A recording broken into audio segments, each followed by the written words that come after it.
As we have seen many times throughout history, sometimes less is more. You don't always need the bells and whistles that go with creating something great. Sometimes only the most fundamental parts are needed, and those alone can even create a shared experience that no one can ever forget. Until they do.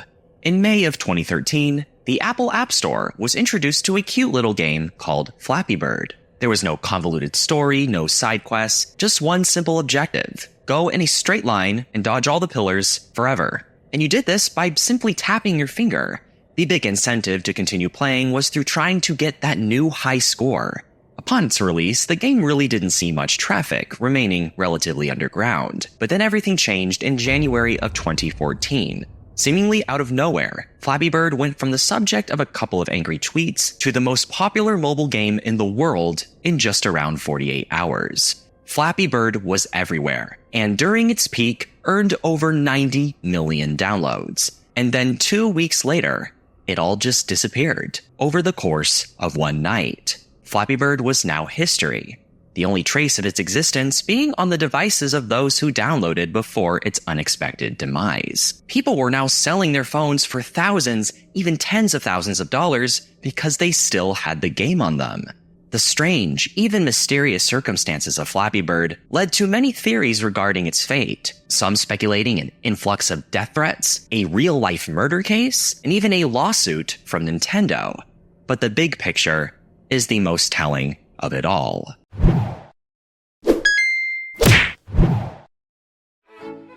This is James Watt. He was a Scottish inventor and mechanical engineer back in the late 1700s, who invented the Watt steam engine, jump-starting the Industrial Revolution. The unit of power watt is named after him. He is also my many greats grandfather. What can I say? It's the English in me. I just kept one. I've really started to learn a lot about my heritage, and it's thanks to, well, My Heritage, today's sponsor. There is so much more to you than you even know. Wouldn't you like to learn more about it? All you need is a MyHeritage DNA kit, 2 minutes, and a cheek swab. I expect to see a lot of English, Spanish, Swedish, and Italian, just based on how I grew up. After mailing my test off, I restored and colorized some old family photos on the MyHeritage website. I've actually been using this specific program for years because it is amazing. Then a few weeks later, it was all ready. All right, my results are here. And today we're going to look at MyHeritage. I thought, okay. Suspenseful music. 44.1% English, that's no surprise. My grandmother is from London. 20% Irish, Scottish, and Welsh. I was actually not expecting that. I don't think either of my parents really knew relatives from those regions. I mean, I guess with the UK, it maybe goes hand in hand. Iberian is much smaller than I expected. I have an Hispanic last name, and my great-great-grandmother only spoke Spanish. I mean, so I guess over time that probably goes down, right? This is the juicy stuff. 1.2% Nigerian. Like, I never would have even guessed that. Jeez. 4.4 North African. Wow. And it matched me with relatives, family members I regularly talk to. If you're worried about privacy, MyHeritage is committed to never selling anyone's data for any reason. And you can find out about your background right now, as MyHeritage is now offering a promotion. Visit my link in the description or use my coupon code at checkout to get a 30-day free trial and free shipping. That was MyHeritage. Now what's yours?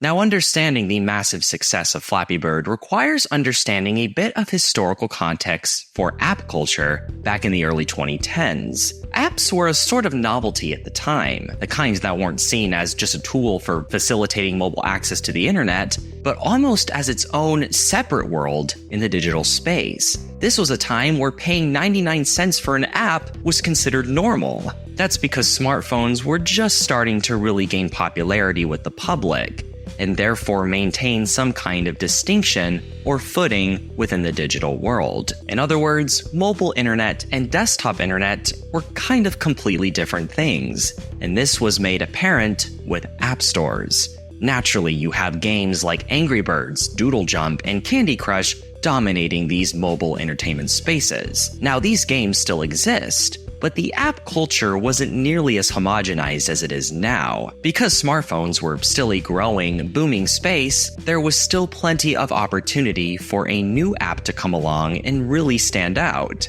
and that's when a guy named Dong Nguyen enters the picture.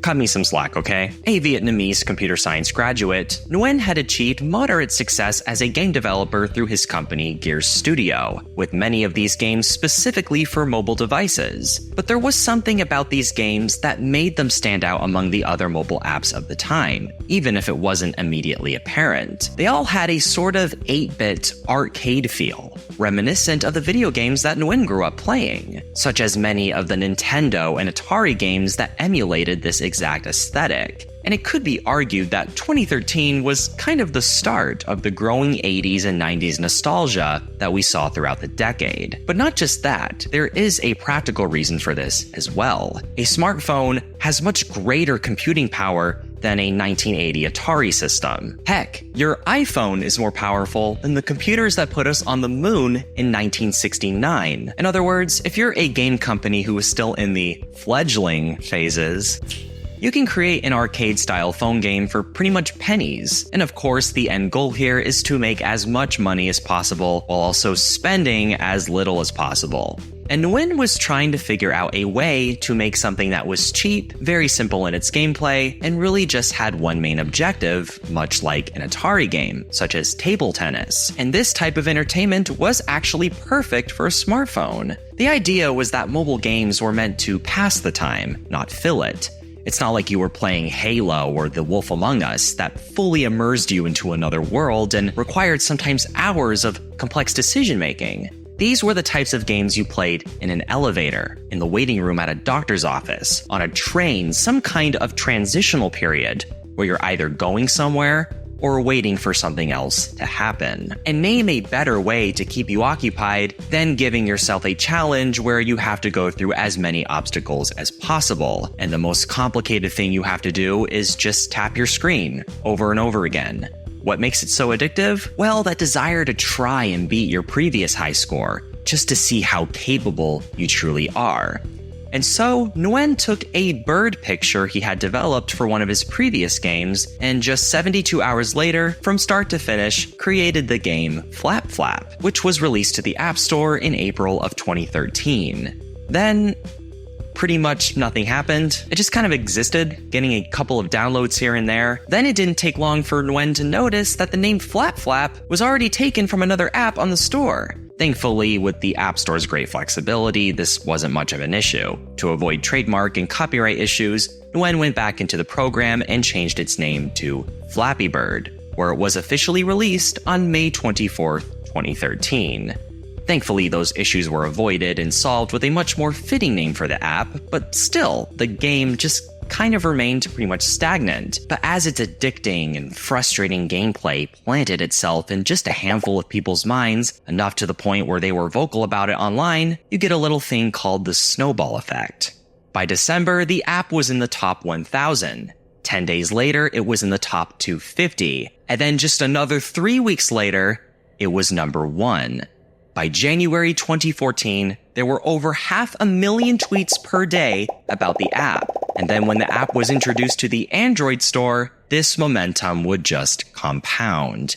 Everyone was now talking about Flappy Bird. Jimmy Fallon, PewDiePie, the most popular creator on YouTube at the time, it was even infiltrating everyday aspects of life outside the internet. I remember being in school at the time, and there was a point where everywhere I looked, there was a person on their phone playing this game. Even the teachers. During assembly, the school incorporated Flappy Bird into a lesson they were teaching us. It was everywhere. And as you could imagine, the creator was quite thrilled about this news, posting status updates, even sharing articles and tips and tricks on how people can get their scores up, among other things. Not only was his creation getting recognition that was beyond his expectations, he was making insane amounts of money. At one point, Nguyen was making $50,000 a day from it. Flappy Bird was now surpassing some of the most downloaded apps of all time. The game was going from a huge success to an unprecedented cultural phenomenon.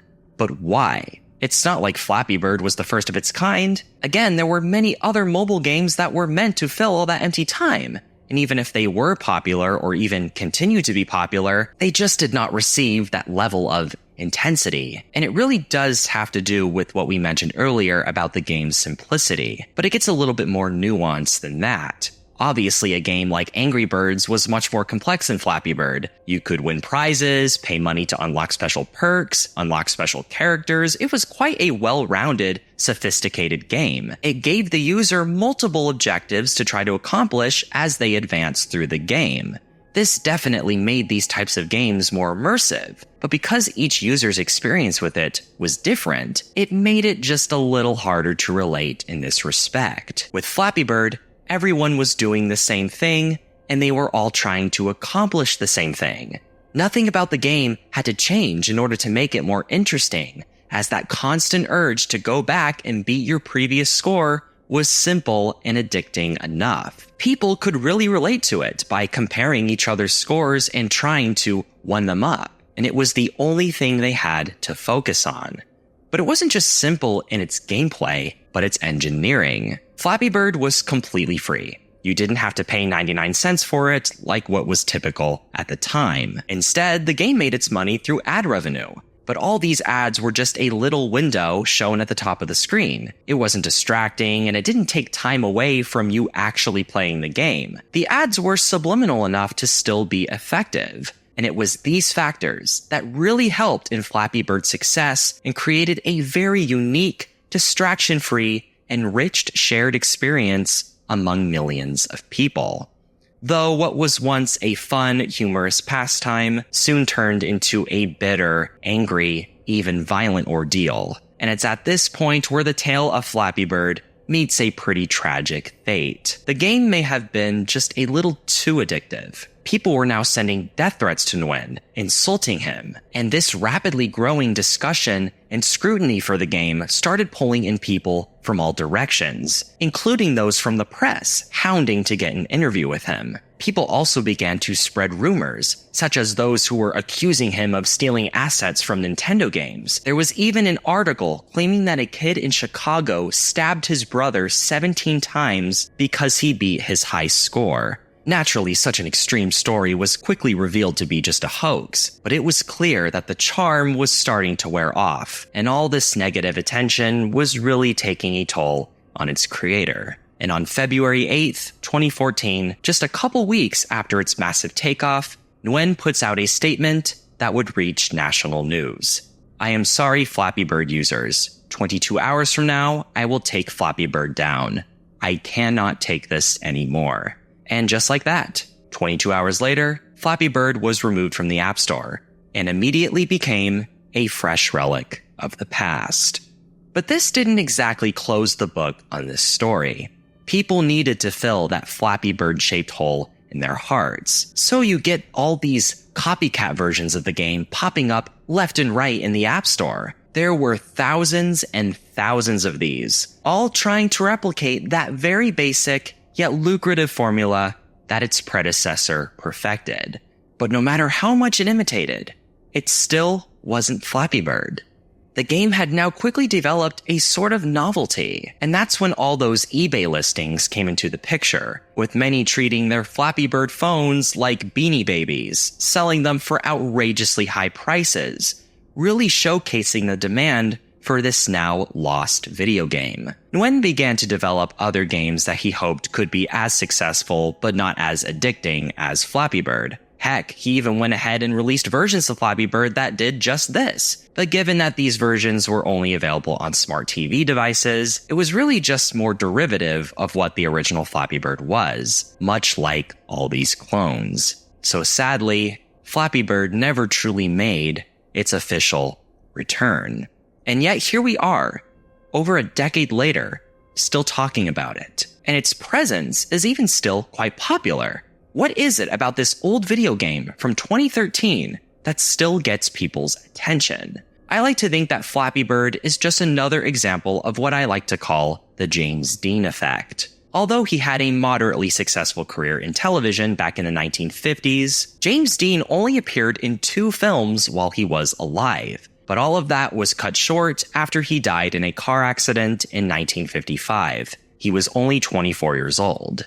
But after his death, Dean became a posthumous superstar, and with the release of Rebel Without a Cause, became a sex symbol of the silent generation, the poster child of teenage rebellion. Even if you're too young to recognize his name, you've definitely seen his face. But when he was alive, Dean really wasn't that big of a celebrity, and if he hadn't died, who knows if he would have the same esteem. It would be like if Molly Ringwald died right after The Breakfast Club came out. She likely would have become an even larger status symbol than she is now. And as tragic and grim of a theory this is, because, well, obviously I don't want these people to die, it is a trend we've seen with many figures throughout history. I mean, that's basically what the 27 Club is. James Dean died at his peak. He never had the chance to fail, and so he is only remembered for being at his best. And because the plug was pulled on Flappy Bird during the most downloads it ever received, it experienced the same fate.